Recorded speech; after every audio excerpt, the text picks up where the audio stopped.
Mga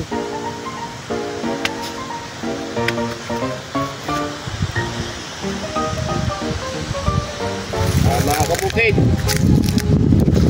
ngayon lang kami nagtanim ng kalabasa.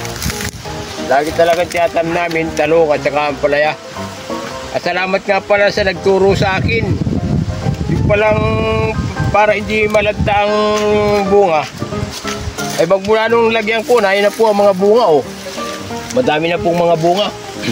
Yung po palang walang pinakang bunga, at saka yung ipapasok lang gayon yung mga sa may bunga para hindi matanggal yung malanta yung pinakang bunga niya. Magmula nung ako'y lagyan ko yan. Salamat sa nagturo sa akin. At nagkaigi na po ang mga bunga. Makakapagbinta na rin po kami. Pag kami nag-harvest, siguro mga 1 linggo pa. Ayan marami pong bunga ito.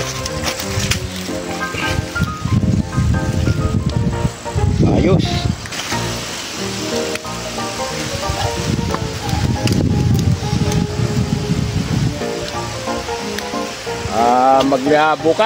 Bukas tayo maglilinis niyan.